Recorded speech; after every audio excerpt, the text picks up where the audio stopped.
So now let's talk about the problem of the day. During this time, we'll think together about how to represent and solve this problem and what it teaches us about math. When I ask you questions, please make sure to answer out loud, just like you would in school. So last year, one of my students represented like this. They drew a tape diagram for each class.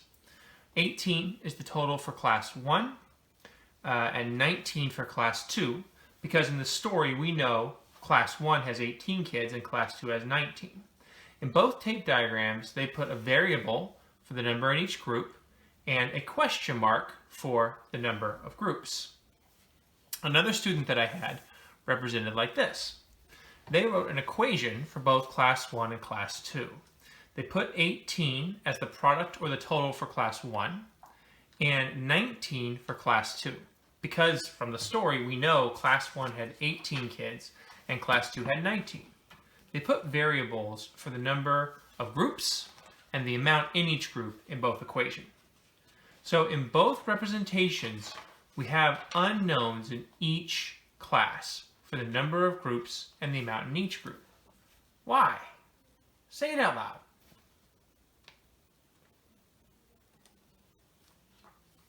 Right, in the story, we don't know the number of groups or the amount in each group for either class. So whether your representation looks like one of these or something else, what do we have to make sure that it shows? Say it out loud.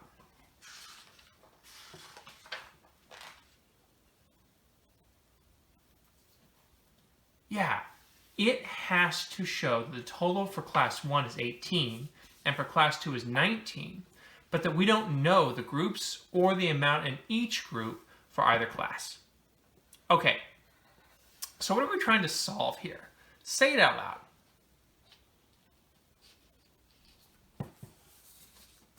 Right, we want all the possible ways to make equal groups for both class 1 and class 2.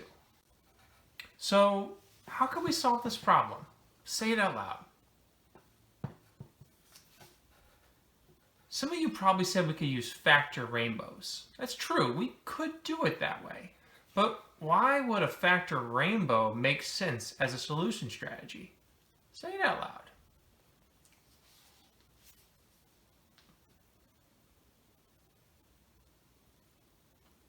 Right. Since we need to make equal groups with a given total or a product, we need to figure out the numbers we can multiply to get that total or product. We know numbers you can multiply to get a product are factors, and we need to find all the factors to find all the possible equal group combinations that can make our total.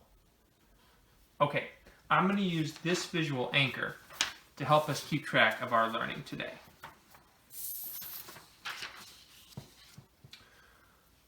So, what are the ways we could make equal groups for the class that had 18 total students? Say it out loud.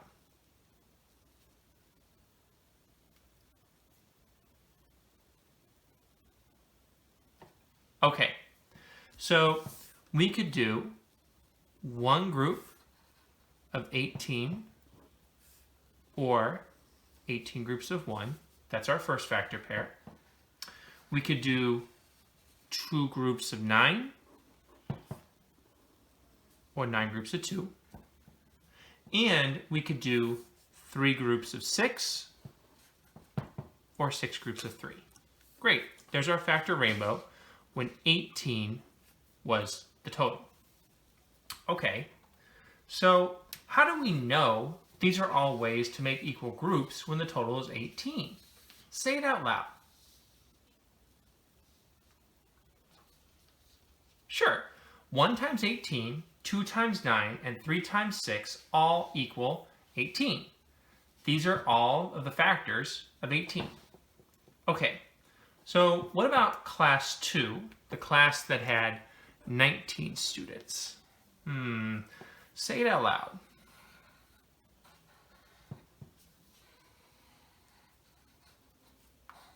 Right, so for this one, we could do one group of 19 or 19 groups of 1. But why do we have to stop our factor rainbow here for 19?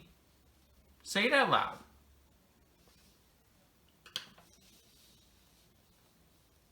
Right.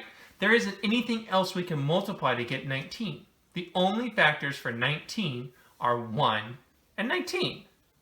So, what do you notice about the factors for each class? Say it out loud.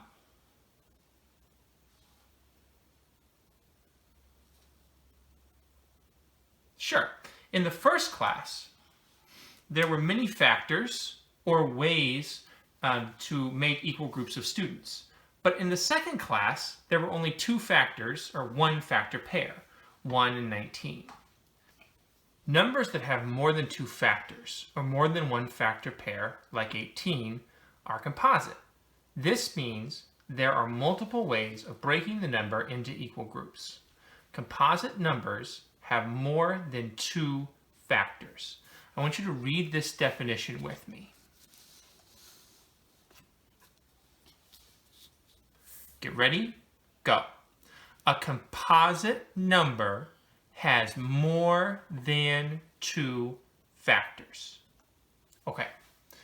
How many factor pairs does Mr. Caldwell's class of 19 have? Say it out loud. Right. 1 factor pair, 1 and 19. We call these kinds of numbers prime. Prime numbers are numbers in which there are exactly 2 factors, 1 and itself. Read this definition with me. Get ready? Go. A prime number has exactly 2 factors, 1 and itself. So, how can you figure out if a number is prime or composite? Say it out loud.